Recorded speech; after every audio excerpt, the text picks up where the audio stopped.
নমস্কার, আমি সুকৃতি রঞ্জন বিশ্বাস। আমাদের দেশের বহু মানুষ তারা ভাবছেন যে দেশে বোধহয় হিন্দু রাজত্ব প্রতিষ্ঠিত হলে তারা ভালো থাকবেন, এবং এই যারা ভাবছেন তাদের মধ্যে হিন্দুদের মধ্যকার নিম্নবর্গীয় মানুষ যারা, তারাও একই রকম ভাবছেন। বরং তারা আরও বেশি বেশি করে হিন্দুরাজের পক্ষে কথা বলছেন। আসলে এই যে হিন্দুরাজ বিষয়টা কি, এইটা সম্পর্কে সম্যক ধারণা না থাকার কারণে মানুষের মধ্যে একটা হতাশা থেকে একটা নতুন কিছু পাওয়ার আকাঙ্ক্ষার জন্ম দিচ্ছে বলে আমার মনে হয়। হিন্দু রাজত্ব, রাজ যখন আমরা বলছি হিন্দু রাজ, তার মানে হলো গণতন্ত্রহীনতা, সেই রাজা বাদশাদের সময়কার যে সমাজ ব্যবস্থা, রাষ্ট্র ব্যবস্থা, তার একটা ধারণার কথা আমরা বলছি। আমরা বুঝে বলি আর না বুঝে বলি। আমার ধারণা যারা বলছেন তারা বুঝেই বলছেন, যারা চাইছেন তাদের মধ্যে বেশিরভাগই না বুঝে চাইছেন। আমরা আজকে যারা হিন্দু ধর্ম বললেই আমরা বলি সবথেকে প্রাচীন ধর্ম হিন্দু। এই যে সবথেকে প্রাচীন ধর্ম হিন্দু যখন আমরা বলি, তার মধ্যে এক ধরনের গর্ব নিহিত থাকে। কিন্তু প্রকৃতপক্ষে আমরা যদি হিসাব মিলাই, যুক্তি তথ্য দিয়ে বিচার করি, তাহলে আমরা দেখব এই পৃথিবীতে যত পুরনো, যত প্রাচীন, তত বেশি অন্ধত্ব, কুসংস্কার, এইগুলোই আমরা খুঁজে পাব। এবং এইটাই হচ্ছে একটা স্বাভাবিক বিষয়, কারণ সভ্যতার বিকাশ হয়েছে। বহু পূর্বে মানুষ একটা সময়ে, মানে সে একেবারে আদিম যুগের অবস্থা যদি ভাবি, পরবর্তীকালে এসে আমরা মধ্যযুগ আমরা দেখেছি। মধ্যযুগের ঠিক আগে আমাদের এই দেশে ব্রাহ্মণ্যবাদী যুগ বা সমাজ ব্যবস্থা সম্পর্কে আমাদের কিছু ধারণা আছে। আর তারও আগে বৈদিক যুগ সম্পর্কে একটা কথা বলা হয়ে থাকে। অনেকে বৈদিক যুগ বললে বলবেন সে আবার কোন যুগ। আসলে এটা একটা সময়ের ধারণা পাওয়ার জন্যে, যে এই সময় থেকে এই সময়ে, এই সময়কালটা বোঝবার জন্য এভাবে বলা হয়। তো স্বাভাবিকভাবে আমরা যত পিছিয়ে যাব ততই দেখব অনুন্নয়ন, শুধু অনুন্নয়ন নয়, বিকাশের স্তর অনেক পিছিয়ে। আজকে আমরা যেটাকে অসভ্য সভ্য বলে যে শব্দটা বলি, যত পিছবো তত অসভ্য বলতে আমরা যেটা বুঝি, সেই যুগে আমরা প্রবেশ করব। ক্রমেই যত পেছবো তত অন্ধকার আমাদের সামনে গাঢ় হবে, এবং এইটাই হওয়া স্বাভাবিক। এটা আমাদের দেশের জন্য শুধু তা নয়, সমস্ত পৃথিবীর জন্যে। আজকে যারা উন্নত, মানে পৃথিবীর মধ্যে যে সমস্ত উন্নত দেশের কথা বলি, তারা যতটুকু আগে এই সমস্ত কুসংস্কার, অন্ধত্ব, অনুন্নয়ন এগুলো অতিক্রম করে চিন্তা, চেতনা, সংস্কৃতি সব ক্ষেত্রে এগোতে পেরেছেন, বিজ্ঞানের উন্নয়ন ঘটাতে পেরেছেন, তারাই আজকে দেশে, তারাই আজকে পৃথিবীতে উন্নত। সেই সমস্ত জাতিকেই আমরা উন্নত জাতি বলি। কিন্তু প্রচারের কি অসীম মহিমা! ভারতবর্ষ আজকে সভ্যতার একটা স্তরে পৌঁছে গেছে। সামাজিক কাঠামো বলুন, রাজনৈতিক কাঠামো বলুন, অনেক বিকৃতি নিয়েও আমাদের দেশ একটা সংসদীয় রাজনীতি, একটা গণতান্ত্রিক ব্যবস্থা, এইটা কায়েম হয়েছে। তার মধ্যে বহু দুর্বলতা আছে। আজকে মানুষের উচিত ক্রমেই সেটাকে সামনের দিকে এগিয়ে নিয়ে যাওয়া। এই যে আধুনিক ব্যবস্থা, এই যে গণতান্ত্রিক ধর্মনিরপেক্ষ একটা ব্যবস্থা, এই ব্যবস্থাটাকে, তার মধ্যে যে সমস্ত দুর্বলতা আছে, পিছুটান আছে, এইগুলোকে ক্রমেই সংশোধন করে, সেগুলোকে অতিক্রম করে সামনের দিকে, প্রগতির দিকে, বিজ্ঞান মনস্কতার দিকে আমাদের এগোনো প্রয়োজন। এবং এই প্রয়োজন বললে তো হবে না, এইটা গোটা দেশের মানুষকে বুঝতে হবে। এবং যারা, যে শক্তি, বিশেষ করে রাজনৈতিক শক্তি, এই প্রগতির পক্ষে, দেশের মানুষ যদি তাদের পেছনে শক্ত হয়ে দাঁড়াতে পারেন, তাহলেই দেশের উন্নয়ন হবে। দেশের উন্নয়ন বলতে আমি মানুষের উন্নয়নের কথা বলছি। দেশের মানুষের প্রগতি হবে, দেশের মানুষের সুখ স্বাচ্ছন্দ্য বাড়বে, কষ্ট কমবে। ফলে এরকম একটা অবস্থায় ভারতবর্ষে একটা শক্তি মোটামুটি 100 বছর ধরে তারা হিন্দু রাজত্বের কথা বলছেন। অর্থাৎ দেশটাকে, সমাজটাকে, সংস্কৃতিকে, রাষ্ট্র ব্যবস্থাকে ক্রমেই পেছনের দিকে ঠেলে নিয়ে যাওয়ার একটা প্রচেষ্টা, একটা লক্ষ্য, একটা দর্শন তারা মানুষের সামনে হাজির করছে। কিন্তু আমরা আবেগের বশবর্তী হয়ে, ভ্রান্ত ধারণার জন্যে, যুক্তি, তর্ক, তথ্যের ভিত্তিতে বিচার না করে আমরা ক্রমেই সেই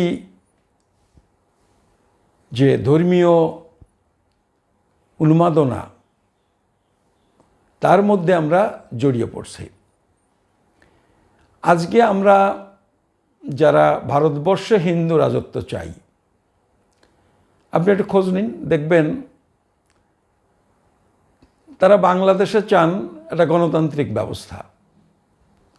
সেখানে মুসলিম মৌলবাদ মাথাচাড়া দিক, এটা তারা চান না। কেন? শুধু সেখানকার হিন্দুদের জন্য না, হয়তো ভাবছেন সাধারণভাবে তাই। আসলে এইটাই হচ্ছে সময়ের দাবি।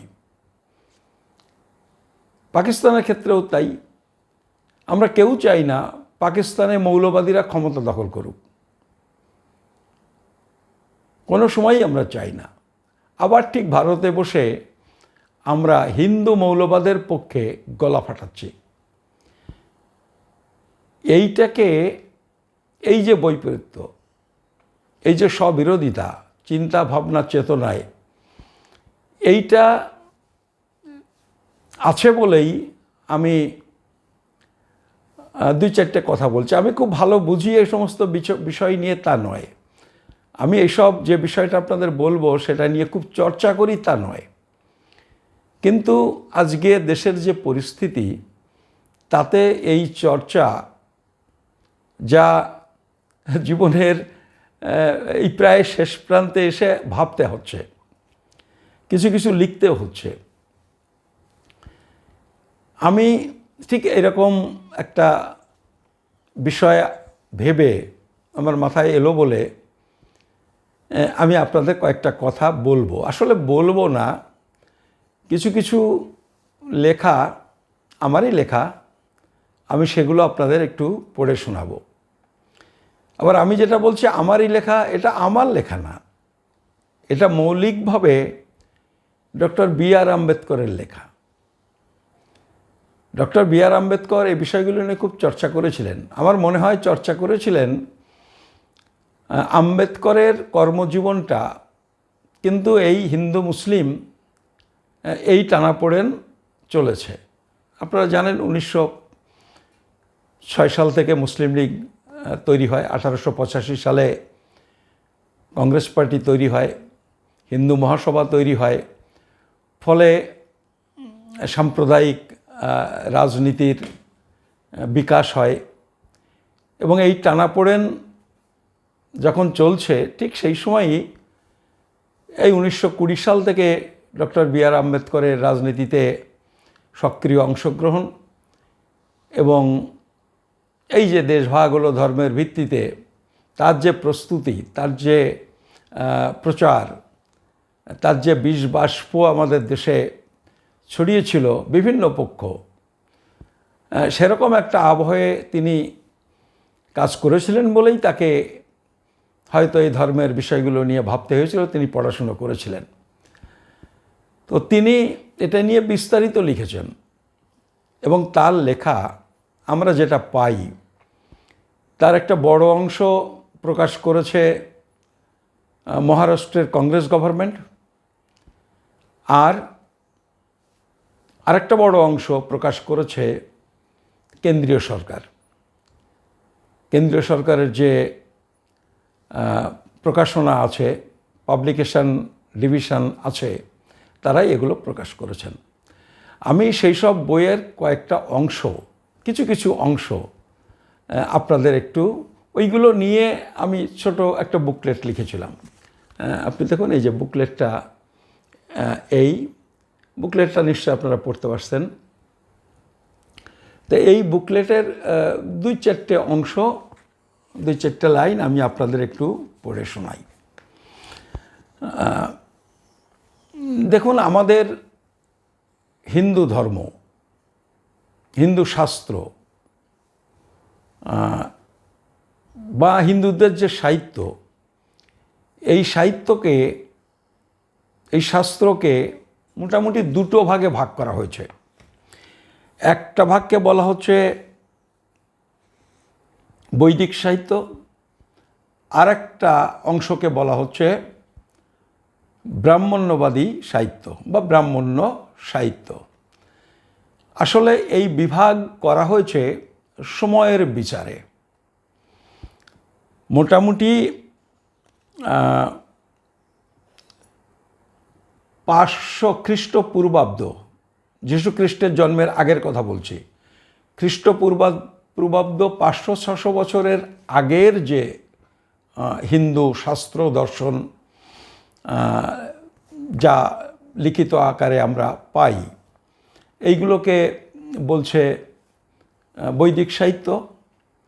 আর মোটামুটি 185 খ্রিস্টপূর্বাব্দে পুষ্যমিত্র শুঙ্গ বলে একজন ব্রাহ্মণ, তিনি যে সামরিক কু মানে মৌর্য সাম্রাজ্যের সেনাপতি ছিলেন, রাজাকে হত্যা করে ক্ষমতা দখল করেছিলেন, তারপর থেকে যে প্রবণতা সাহিত্যের, এই যে ব্রাহ্মণরা ক্ষমতা দখল করার পর, সবসময় ব্রাহ্মণ তা নয়, কিন্তু সেই ব্রাহ্মণদের যে ভাবনা চিন্তা বা ব্রাহ্মণ্যবাদী ভাবনা চিন্তার ফলে যে সমস্ত সাহিত্য শাস্ত্র রচিত হয়েছে সেটাকে ব্রাহ্মণ্যবাদী সাহিত্য বলছি। সেটা মোটামুটি খ্রিস্টপূর্ব ওই 185 খ্রিস্টপূর্বাব্দ থেকে শুরু হয়েছে। আর তার আগে ওই 400-500 খ্রিস্টপূর্বাব্দের আগের যে সাহিত্য, সেইটাকে বলছে ব্রাহ্মণ এই বৈদিক সাহিত্য, মধ্যেখানের একটা অংশকে আবার বোঝানোর জন্য বলা হয়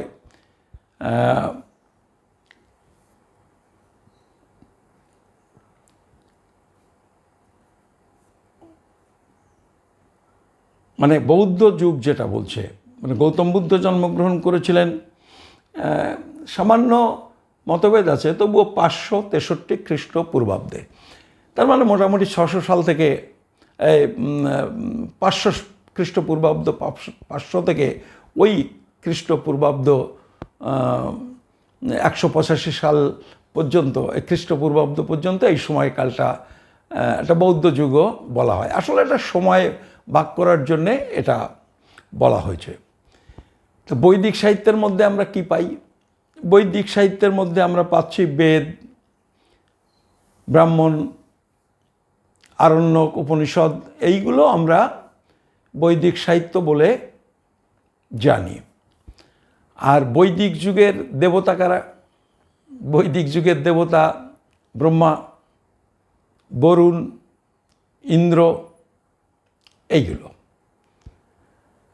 আপনি বিবর্তনটা দেখবেন, আজকে কিন্তু আমরা এই ব্রহ্মার মন্দির যেখানে সেখানে পাই না। পাই কি? বরুণের মন্দির আমরা পাই না, ইন্দ্রের মন্দিরও আমরা পাই না। কিন্তু বৈদিক যুগটা কিন্তু আমাদের কাছে সমানভাবে গুরুত্বপূর্ণ হয়ে আছে। আর ব্রাহ্মণ্যবাদী সাহিত্যের মধ্যে কি পড়ে? মনুস্মৃতি, ভাগবত গীতা, বেদান্ত, মহাভারত, রামায়ণ, আর এই যে অনেক খণ্ড পুরাণ, এইগুলো সব ব্রাহ্মণ্যবাদী সাহিত্যের মধ্যে পড়ে। আমি এবারে আপনাদের এইসব শাস্ত্র গ্রন্থ, তার কিছু কিছু কথা আপনাদের একটু পড়ে শোনাবো। এই কারণে আমরা যারা হিন্দু রাজত্ব চাইছি, আমরা যারা ওই পুরনো যুগে পুরনো ব্যবস্থা ফিরিয়ে আনার পক্ষে, যারা ভাবছি যে সেইটাই বোধহয় দেশের জন্য ভালো হবে, সেই সময়ের মানে সেই সময়কালটা কেমন ছিল, মানে এইটা আমি হিন্দু শাস্ত্র, হিন্দু ধর্ম, হিন্দুদের নিন্দা করার কথা বলছি না। আসলে এইগুলো যদি আমরা পড়ি, আমরা যদি জানি, তাহলে আসলে সেই সময়ের সমাজ ব্যবস্থাটা বুঝব। সমাজ ব্যবস্থা, সমাজ এবং সমাজ ব্যবস্থা, রাজরাজড়ার রাজত্ব, এগুলো কেমন ছিল, এই কেমন ছিল এটা যদি আমরা খানিকটা বুঝতে পারি, তাহলে আজকে আমরা যেটা আছি, কালকে আমরা কি চাই, কি আবার ওই জায়গাতে ফিরতে চাই, না আমরা আজকের অবস্থা থেকে আমরা জাপানের দিকে এগোতে চাই, আমি উন্নয়নের কথা বলছি না, ইউরোপের দিকে ফিরতে চাই, আমরা এই ব্যাপারটা সম্পর্কে একটু বুঝতে পারবো। আর এইগুলো ফেরা মানে কি, তার সাথে সাথে তো একটা রাষ্ট্র ব্যবস্থা, তাই না, একটা সংবিধান, গণতন্ত্র, ধর্মনিরপেক্ষতা, অথবা ওই যে রাজ, নবাব আমল, এই যে ব্যবস্থা, এটা আমাদের দেশে ছিল শুধু তা না, পৃথিবী জুড়ে একই অবস্থা ছিল। তো কোন দিকে যাওয়া উচিত আমাদের, এইটা যাতে আমরা একটু বুঝতে পারি, সেই জন্যে সেই সময়কালের ওইসব শাস্ত্রের কিছু বলছে। এটা শাস্ত্রকে নিন্দা করার জন্য না, আসলে শাস্ত্রের মধ্যে সেই সময়কালের একটা প্রতিফলন, একটা ছবি, সেই সমাজের একটা ছবি আমরা পাব। তাহলে বুঝতে পারবো সেই সময়টার সাথে আজকের সময়ের ব্যবধান। আমরা বিকাশ হয়েছে, আমাদের প্রগতি হয়েছে, না আজকে যেখান থেকে আসি সেখান থেকে ওই দিকে যাওয়াটা প্রগতি বা পিছু হটা, এইটা আমরা বুঝতে পারবো। এইটা শুধু হিন্দু শাস্ত্রের মধ্যে এই সমস্ত আছে তা না, আমি ইসলাম অনেক পরে, ইসলাম তো হয়েছে 570 খ্রিস্টাব্দে হজরত মুহাম্মদের জন্ম, অনেক পরে। মানে আমি যেটা বলছি, বৈদিক যুগ যদি আমরা ধরে নিই খ্রিস্টের জন্মের 1500 বছর আগে, তাহলে বলা যায় প্রায় আধাআধি সময়, আজ থেকে সেই খ্রিস্টের জন্মের 1500 বছর আর খ্রিস্টের পরের 2000 বছর, তাই না? খ্রিস্টের জন্মের 1500 বছর, হজরত মুহাম্মদের জন্ম 570, তার মানে সব মিলে 2000 বছর হয়ে গেল।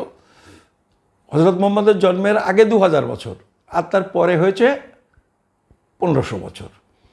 ফলে অনেক পরে হজরত মুহাম্মদ। সেই সময়েও দেখবেন ইসলামের মধ্যে এমন কিছু কিছু ঘটনা, কেউ কেউ বলেন হজরত মুহাম্মদ এতগুলো বিয়ে করেছিলেন, এই বয়সে এত বয়সের একটা মেয়েকে বিয়ে করেছিলেন, এইসব বলে হিন্দুরা তাদের নিন্দা করেন। মানে হিন্দুরা বলতে আমি হিন্দুদের কেউ কেউ নিন্দা করেন। আসলে এটা হচ্ছে সময়টা কি ছিল, সেই সময় সমাজ ব্যবস্থাটা কি ছিল, ওইটা যদি নিন্দাযোগ্য হয়, তাহলে আমি আজকে যেটা এখন পড়ে শোনাবো সেটা দেখবেন যে আরও কত খারাপ। আসলে এটা খারাপ ভালোর প্রশ্ন না, এটা হচ্ছে সময়টা কেমন ছিল সেটা বুঝতে হবে। আপনি যীশু খ্রিস্টকে হাতে পেরেক ফুটিয়ে, গাছে পেরেক ফুটিয়ে তাকে মেরেছিল, মানে এটা তো সভ্যতা নয়, এটা তো অসভ্যতা। তো এগুলো সময়ের বিষয়টা বুঝলে এই জিনিসগুলোকে সঠিকভাবে বোঝা যায়। তো আমি একটুখানি বলি, একটু পড়ি। ধরুন বৈদিক যুগে আজকের সমাজের যে পাপ, আজকের যুগের যে একটা বড় ক্ষত, জুয়া, এই জুয়া কিন্তু বৈদিক যুগেও ছিল। ঋগ্বেদের বর্ণনায় জুয়ায় নিঃস্ব হয়ে যাওয়ার অনেক করুণ কাহিনীর বর্ণনা আছে। এই জুয়া নামের সামাজিক ব্যাধি বৈদিক যুগে শুরু হয়ে দীর্ঘ সময়কাল পর্যন্ত সমাজকে কলুষিত করেছে, এখনও করছে। মহাভারতের যুগে, তার মানে ব্রাহ্মণ্যবাদী যুগে, জুয়া খেলার কিন্তু বাড়বাড়ন্ত হয়েছিল। আমরা দ্রৌপদীর ঘটনা জানি। বিরাট রাজার বেতনভোগ জুয়ারি ছিল। জুয়া খেলায় আত্মীয় পরিজন, দাস, এমনকি স্ত্রীদেরও বাজি ধরা হতো। আমরা দ্রৌপদীর ঘটনা মহাভারত থেকে আমরা এটা জানি। এই সমস্তগুলো হতো। আর ওই যে কৌটিল্যর অর্থশাস্ত্র আমরা জানি, কৌটিল্যের সময় এসে এই জুয়ার উপরে কর ধার্য হয়, সেটা আজও আছে। আজও দেখবেন আমাদের মদ খাওয়া ভালো নয়, সেটা আইনের কথা লিখে দেওয়া হচ্ছে, কিন্তু সেটা বন্ধ করা হচ্ছে না। সিগারেটের ক্ষেত্রেও তাই। এই যে বিষয়গুলো, তাহলে এগুলোর উদ্ভাবন, সরবরাহ, এগুলো কিন্তু বেদের থেকেই এসেছে। এটা একটা বিষয়। মদ্যপান, আজকে এটাও একটা আমাদের সামাজিক ব্যাধি। আমরা যাই বলি না কেন, আমার ছেলে যদি মদ্যপান করে, আমি নিশ্চয়ই সেটা ভালো চোখে দেখি না। কোনো স্ত্রী তার স্বামী যদি মদ্যপান করে, সেটা ভালো চোখে দেখে না। কোনো বাবা তার ছেলে মদ্যপান করে, বিড়ি গাঁজা খায়, তিনি নিজে হয়তো খান, কিন্তু ছেলেরা যাতে না খান তার জন্যে চেষ্টা করেন, বারণ করেন। তার মানে কি, জিনিসটা অত্যন্ত খারাপ। এটা সামাজিকভাবে কিন্তু স্বীকৃত। কতটা সেটা আমরা কার্যকরী করতে পারছি, অনুশীলন করতে পারছি, সেটা আলাদা, কিন্তু ধারণাটা আছে এগুলো খুব খারাপ জিনিস। তো এটাও কিন্তু ওই বৈদিক যুগ থেকেই এসেছে, এবং সেটা আমাদের ধর্মশাস্ত্রের মাধ্যমেই আমরা পেয়েছি। বৈদিক যুগে মদ্যপানের আধিক্য ছিল। মদ ছিল দু ধরনের, একটি সোমরস, অন্যটি সুরা। সোমরস কারা পান করতেন? ব্রাহ্মণ, ক্ষত্রিয়, বৈশ্যরা। পরে অবশ্য বৈশ্যদেরও ওটা নিষিদ্ধ করা হয়, কিন্তু সুরাটা সবাই খেতেন। মহাভারতে কিন্তু আমরা দেখেছি মহাভারতের যে বর্ণনা, তাতে কৃষ্ণ, অর্জুন তারাও কিন্তু মদ খেয়েছেন, তাদের মদ্যপ অবস্থায় দেখা যায়। বৈদিক যুগের যে যৌন অনৈতিকতা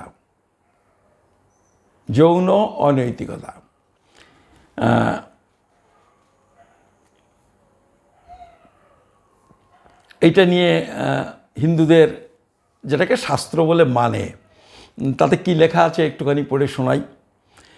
সেটা হচ্ছে যে আর্য পুরাণের মতে ব্রহ্মাই স্রষ্টা। এই ব্রহ্মার 3 পুত্র আর 1 কন্যা ছিল। ব্রহ্মার এক পুত্রের নাম হচ্ছে দক্ষ। সে নিজের বোনকে বিয়ে করে, এটা পুরাণে লেখা আছে। ভাই ও বোনের প্রণয়ে যেসব কন্যা সন্তান জন্মগ্রহণ করেছিল, তাদের কয়েকজন ব্রহ্মার পৌত্র এবং মরীচির পুত্র কাশ্যপের সঙ্গে বিবাহ সূত্রে আবদ্ধ হয়েছিল। কয়েকজন ব্রহ্মার 3য় পুত্র ধর্ম তাদের বিয়ে করেছিল। এগুলো আজকে আমাদের শুনলে গা ঘিনঘিন করে, কিন্তু আমরা যে যুগের কল্পনা করছি যে আমরা ফিরে যাব, এটা ছিল সেই যুগের অত্যন্ত স্বাভাবিক ঘটনা। তখনকার সমাজ, তখনকার মানে যেটাকে আমরা আজকে বলবো অসভ্য সমাজ, কিন্তু সেটাই সেই সময়ের সমাজ। পিতা কন্যাকে বিবাহ করত। দেখুন বশিষ্ঠ, আমরা বশিষ্ঠ জানি, বশিষ্ঠ মুনি। বশিষ্ঠ তার কন্যা শতরূপাকে বিবাহ করেছিল। মনু বিয়ে করেছিল তার কন্যা ইলাকে। জাহ্নবী বিয়ে করে তার পিতা জন্নুকে। সূর্য বিয়ে করে তার কন্যা উষাকে। এটা আমরা আজকে ভাবতে পারি? তাহলে কেন আমরা সেই দিনে ফিরতে চাইছি? কেন আমরা সেই পুরনো হিন্দুত্বের দিকে ফিরতে চাইছি? আমি হিন্দু বলে কাউকে অবজ্ঞা করছি তা না, কিন্তু হিন্দুরা তো আজকে এগুলো করে না। সে হিন্দুদের আরও সামনের দিকে এগোতে হবে। হিন্দু রাজত্বের কথা বলে, শাস্ত্রের কথা বলে আজকে আমরা সেদিকে ফিরবো কেন? আমরা তো গণতান্ত্রিক দেশে, আমরা হিন্দুই আছি। গণতান্ত্রিক দেশে মুসলমান আছে, গণতান্ত্রিক দেশে শিখ আছে। তাহলে ব্যবস্থাটা আমরা গণতান্ত্রিক ব্যবস্থার বদলে হিন্দু রাজত্ব কেন চাইছি? এইগুলোর জন্যে আমরা এখানে ফিরবো বলে। আমি প্রশ্নগুলো আপনাদের সামনে রাখছি, বিস্তারিত আলোচনায় আমি যাচ্ছি না। দক্ষ তার কন্যাকে পিতা ব্রহ্মার সাথে বিয়ে দিয়েছিল। দক্ষের পিতা হচ্ছে ব্রহ্মা। সে ব্রহ্মার সাথে দক্ষ তার কন্যাকে বিয়ে দিয়েছিল। সেই সূত্রেই জন্মলাভ করেছিলেন নারদ, যে নারদকে আমরা হিন্দু ধর্মশাস্ত্রের সব জায়গায় পাচ্ছি। সেই নারদের জন্ম হয় এই ব্রহ্মার ছেলে, কিন্তু ব্রহ্মা বিয়ে করলে তার নিজের নাতনিকে। দৌহিত্র তার 17টি কন্যাকে, 17টি না 27টি কন্যাকে প্রজননের জন্যে, ছেলেমেয়ে তৈরি করবার জন্যে তার পিতা সোমের হাতে তুলে দেয়। ভাবুন তো, এইগুলো শাস্ত্র, এবং এই শাস্ত্র নিয়ে আমরা আজও মাথায় করে রাখি। আমাদের এগুলো তো আস্তে আস্তে বর্জন করতে হবে। আরও কিছু ঘটনা দেখুন। ঋষিরা সেই সময়, ঋষি মানে হচ্ছে অত্যন্ত অগ্রসর যারা, সেই সময় তারাই ঋষি।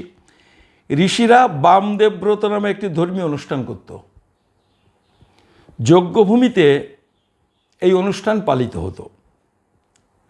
কোনো রমণী, কোনো মহিলা সেখানে গিয়ে যৌন মিলনের আহ্বান করত এবং ঋষি তৎক্ষণাৎ প্রকাশ্যে ওই মহিলার সাথে যৌন মিলনে অংশগ্রহণ করতেন। উদাহরণ বলি, ঋষি পরাশর যজ্ঞভূমিতে সত্যবতী এবং দীর্ঘতপার সঙ্গে রতিক্রিয়ায় মিলিত হয়েছিলেন। এগুলো হিন্দুদের শাস্ত্রে লেখা আছে। আমি নিন্দা করার জন্য বলছি না, সে সময় সমাজ ব্যবস্থা বোঝার জন্যে। সে সময় এইটাই ছিল খুব স্বাভাবিক পরিণতি। আজ গিয়ে যদি আপনি পশু পাখির যৌন ক্রিয়া আপনি যদি দেখেন, তাহলে সেটা আপনি বুঝতে পারেন। এই রকম অবস্থাতে এক সময় মানুষ ছিলেন, সেইগুলোই লেখা হয়েছিল। সেইটাই আজকের দিনেও হিন্দুরা সেইটাকে পবিত্র হিন্দু শাস্ত্র বলে মনে করছেন। নিশ্চিতভাবে এগুলো জানা দরকার, ইতিহাসটা জানা দরকার, কিন্তু সেইটা মাথায় তুলে নেওয়ার মতো ঘটনা নয়, বরং সেগুলোকে বর্জন করার ব্যাপার। সেই দিকে ফিরে যাওয়ার প্রশ্ন হয় না। নিজেদের ঘরের রমণীকে ভাড়া খাটানোর প্রথা ছিল বৈদিক যুগে। রাজা যযাতি তার কন্যা মাধবীকে গুরু গালবের হাতে তুলে দেয়। গালব একই সময়ে মাধবীকে 3 রাজার কাছে রেখে দেয় পর্যায়ক্রমে। এরপর গালব বিশ্বামিত্রের সঙ্গে মাধবীর বিয়ে দেন। বিশ্বামিত্রের নামটাও হিন্দুদের প্রায় সবারই জানা। একটি পুত্র সন্তান জন্ম দেওয়ার পর গালব আবার কন্যাটিকে রাজা যযাতির হাতে ফিরিয়ে দেন।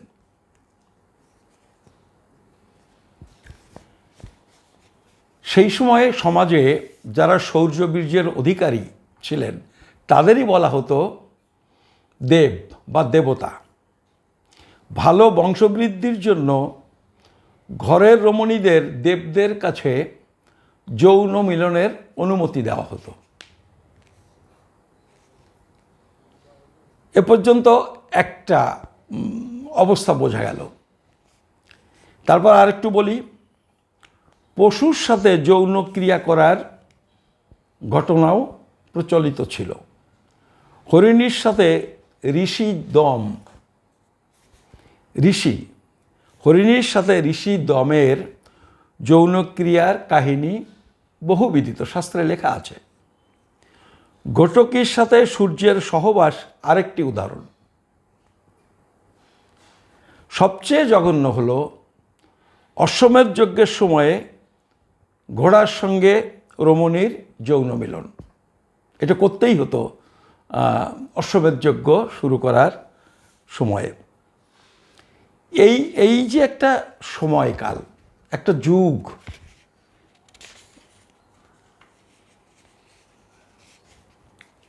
এইটাতে ফিরে যাওয়ার প্রশ্ন যারা করেন, যারা ভাবেন তারা না বুঝে ভাবছেন, যারা বলেন, যারা এটা প্রচারে নিয়ে যাচ্ছেন, রাজনীতিতেও তারা এটা নিয়ে আসছেন, যে দল, যে সংগঠন, আমি এগুলো বলছি যে তাদের সম্পর্কে ভাবতে হবে। 2024 সালের নির্বাচনে যথেষ্ট সংখ্যক শক্তি নিয়ে তারা ক্ষমতায় গেলে আভাসে ইঙ্গিতে তারা বলছেন যে তারা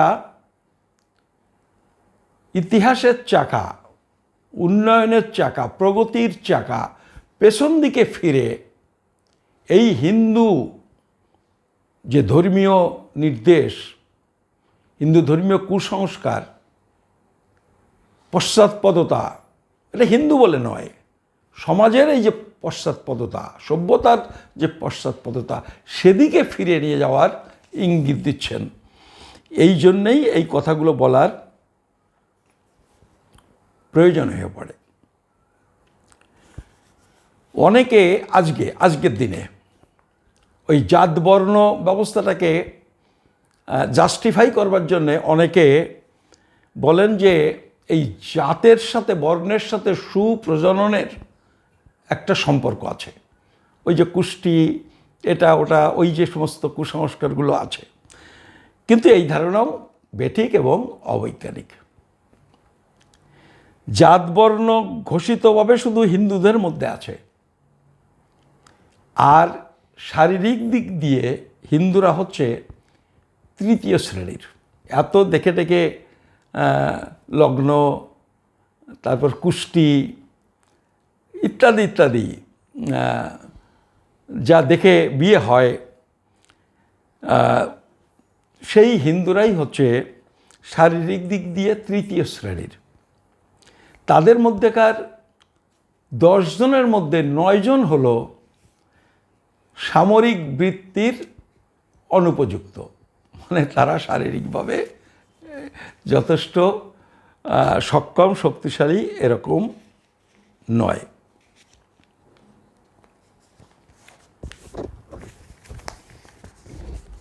সেই আমলে দেখুন,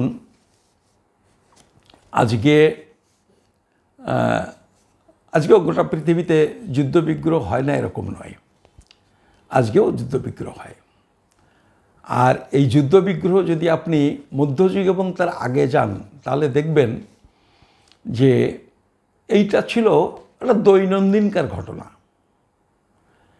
যুদ্ধবিগ্রহ দৈনন্দিনকার ঘটনা হলো মানুষের নিরাপত্তা, মানুষের দুশ্চিন্তা কি হয় সেটা আপনারা বুঝতে পারছেন। বাড়ির পাশে একটা বোমা যদি ফাটে তাহলেই বুঝতে পারছেন। আর সেই সময় এইটা ছিল নিত্য নৈমিত্তিকার ঘটনা। এবং এইটাতে যে অনেকে বলছেন হিন্দু মানে একটা সুসংবদ্ধ একটা সামাজিক গোষ্ঠী, তাই কি বর্ণ দিয়ে আমরা বুঝি। আমরা উত্তরপ্রদেশ, আমরা রাজস্থান, মধ্যপ্রদেশে আমরা উচ্চবর্ণ নিম্নবর্ণ এটা দেখেছি। আমি একটা ধর্মের মধ্যকার অবস্থা বলছি। এবং এইটা যে এখন হয়েছে তা নয়। মুসলমানরা ভারতে এসেছে কত বছর আগে, কত সালে আসে? মুসলমানরা ভারতে প্রথম আসে সামান্য কম বেশি 1000 সালে। তার মানে 1200-1400 বছর হয়েছে, 1400 বছর হয়েছে। তার আগে তো মুসলমান ছিল না। আজ 1500 বছর আগে তো সারা পৃথিবীতেই মুসলমান ছিলেন না, কারণ ইসলামের সৃষ্টি হয়েছে 1500 বছর আগে। তা তার আগে যুদ্ধবিগ্রহ ছিল না, তার আগে অশান্তি ছিল না। ভারতের কথাই একটু দেখা যাক। শ্রেষ্ঠত্বের প্রশ্ন নিয়ে ব্রাহ্মণ এবং ক্ষত্রিয়ের মধ্যে নিরন্তর লড়াই চলত। তাদের মধ্যে এই লড়াইটা চলত। আবার একই সাথে যখন শূদ্র বৈশ্যদের, অস্পৃশ্যদের দমন করার প্রয়োজন হতো, তখন তারা আবার ঐক্যবদ্ধ হতো। এই যে কৌশল, এটা কিন্তু আজও পাল্টায়নি, রূপ পাল্টেছে, কিন্তু মৌলিকভাবে এই কৌশল এখনও আছে। আমি উদাহরণ দিচ্ছি না, আপনারা এটা মিলিয়ে দেখবেন। ব্রাহ্মণদের সাথে যেসব ক্ষত্রিয় সংঘর্ষে লিপ্ত হয়েছিল, শাস্ত্রে যা পাওয়া যাচ্ছে, আমরা তার কিছু নাম আপনাদের বলি।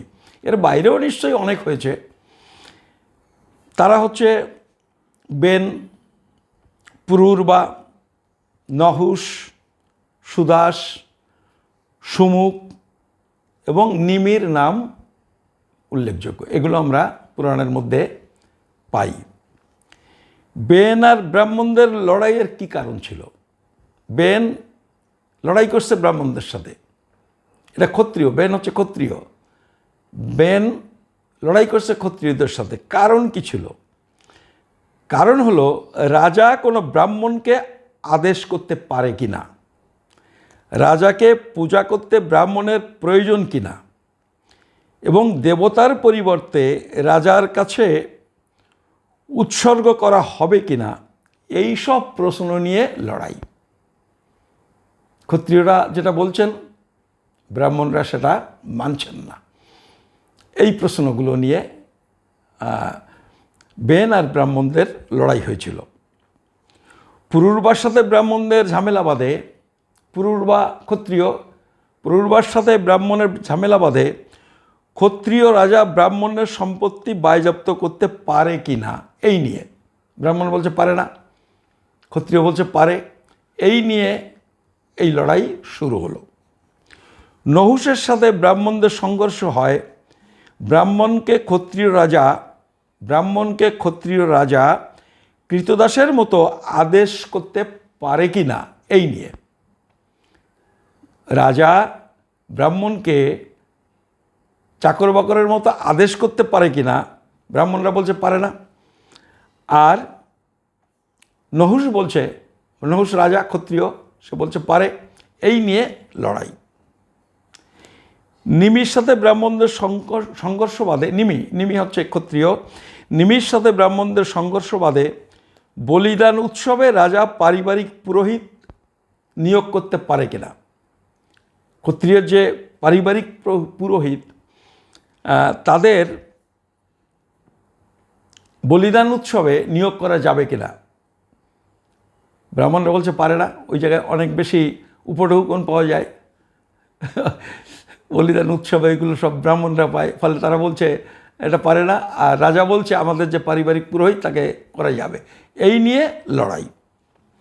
সুদাসের সাথে ব্রাহ্মণের লড়াইয়ের কারণ ছিল, রাজা সুদাস, তার সাথে ব্রাহ্মণদের লড়াইয়ের কারণ ছিল রাজা শুধুমাত্র ব্রাহ্মণকেই পুরোহিত হিসেবে নিয়োগ করতে বাধ্য কিনা এই প্রশ্ন নিয়ে।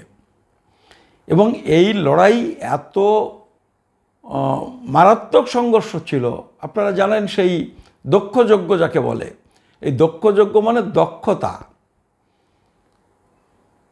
ব্রাহ্মণরা নিজেদের দক্ষতার স্বীকৃতি দাবি করে, শ্রেষ্ঠত্ব দাবি করে যে আমরা দক্ষ, আমরা এই বিষয়ে দক্ষ, আমাদের জ্ঞান বেশি। এই দক্ষতার স্বীকৃতি রাজা দেবে কি দেবে না ব্রাহ্মণকে শ্রেষ্ঠ বলে মানবে কি মানবে না, এই নিয়েই যে লড়াই, সেইটাকে বলে দক্ষযজ্ঞ। এবং সে লড়াই দীর্ঘকাল ধরে এই লড়াই চলেছিল। মানে এইটা তো আমাদের ধর্মগ্রন্থে আছে, এই সমাজের শ্রেষ্ঠত্ব, সম্মান, মর্যাদা এইসব নিয়ে ব্রাহ্মণ পরশুরাম 21 বার ক্ষত্রিয়দের বিরুদ্ধে লড়াই করেছিল। ফলে এই যে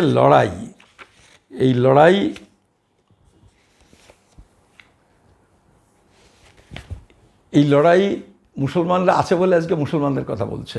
ধরুন মুসলমান নেই, লড়াইটা কোথায়? আজকে হিন্দু রাজত্বে যদি মুসলমানকে নিশ্চিহ্ন করা সম্ভব হয়, তার পরের পদক্ষেপ কি? সে আখ খাওয়ার গল্প আমরা জানি না? জানি তো। আগে ও গ্রামের লোক, তারপরে ও পাড়ার লোক, তারপরে তুই আমার বংশের লোক, তারপরে একজন যখন হলো তখন। ফলে এই যে পদ্ধতি, আজকে দেশে যদি গণতান্ত্রিক ব্যবস্থা না থাকে, দেশটা যদি গণতান্ত্রিক না থাকে, বাবা সাহেব ডক্টর বি.আর. আম্বেদকরের তৈরি করা সংবিধান যদি না থাকে, সংসদীয় গণতান্ত্রিক ব্যবস্থা যদি না থাকে, তাহলে লড়াইটা কিন্তু এই যে সমাজে নিম্নবর্গীয় মানুষ যারা দুর্বল, তাদের উপরেই অত্যাচারটা দ্বিতীয় পর্যায়ে শুরু হবে। ফলে এইটা মাথায় রেখে হিন্দু রাজত্ব চান কিনা, বিজেপি এই যে সমাজটাকে পিছিয়ে নিয়ে যাওয়ার চেষ্টা করছে, আরএসএস এই যে 100 বছর ধরে 1925 সাল থেকে তারা যে কথা বলে যাচ্ছে, যে ষড়যন্ত্র চালিয়ে যাচ্ছে, যে বাবা সাহেব ডক্টর বি.আর. আম্বেদকরের এই সংবিধান পরিবর্তন করে, নস্যাৎ করে তারা মনুসংহিতার আদলে সংবিধান রচনা করবে, এই প্রচেষ্টাকে সফল হতে দেওয়া যায় না, যাবে না। এবং তার জন্য 2024 সালের নির্বাচন কিন্তু একটা অত্যন্ত গুরুত্বপূর্ণ বিষয়। এটা আপনারা, আমি বলছি তা না, আপনারা বহুবার কাগজে দেখেছেন তারা এরকম একটা পরিকল্পনা নিয়ে এগোচ্ছে। ফলে আজকে তার বিরুদ্ধে ঐক্যবদ্ধ হন। আমি এই যেটুকু বললাম তাতে আসলে অতীতকালের যে সমাজ, অতীতকালের ওই যে সমাজ বলছি, সে সমাজ তো শুধু হিন্দুদের সমাজ না, আজকের যারা মুসলমান তাদেরও সমাজ ওটা। আজকে মুসলমানরা এটাকে নিন্দা করবেন তা নয়, ওই সময় তো আর মুসলিম ছিলেন না, তারা সবাই এই অবস্থার মধ্যে ছিলেন। পরবর্তীকালে যারা এইটাকে মানতে চাননি, অনেকে খ্রিস্টান হয়েছেন, অনেকে মুসলমান হয়েছেন, নানানভাবে চেষ্টা করেছেন আর একটু সামনের দিকে এগোনোর। আর এই প্রক্রিয়ার মধ্যে দিয়েই আজকে এই একটা গণতান্ত্রিক একটা পরিবেশ তৈরি হয়েছে, একটা রাষ্ট্র ব্যবস্থা তৈরি হয়েছে। লড়াইটা হবে এর থেকে আরও ভালো রাষ্ট্র ব্যবস্থা, যেটা কার্ল মার্কস বলছেন সমাজতন্ত্র, আম্বেদকরও বলেছেন সমাজতন্ত্র, সেই স্টেট সোশ্যালিজম, রাষ্ট্রীয় সমাজতন্ত্র। ফলে আমাদের আরও সামনের দিকে এগোতে হবে, পেছন দিকে নয়। ফলে আমি বিশেষ করে নিম্নবর্গীয় মানুষ যারা নমশূদ্র, যারা মতুয়া, তাদের বলছি এই কারণে, আপনারা কিন্তু আজকে এই যে হিন্দুরাজ তৈরি করার জন্য যারা চেষ্টা করছেন, তাদের হাতের শানিত তরবারি হচ্ছেন আপনারাই হচ্ছেন তার শক্তি। ফলে আপনাদের সাবধান হতে হবে, না হলে এটা একেবারে কালিদাসের মতো, ওই গাছের ডাল কাটার মতো ঘটনা ঘটে যাবে। নিজের পায়ে নিজেরা কুরুল মারবেন না।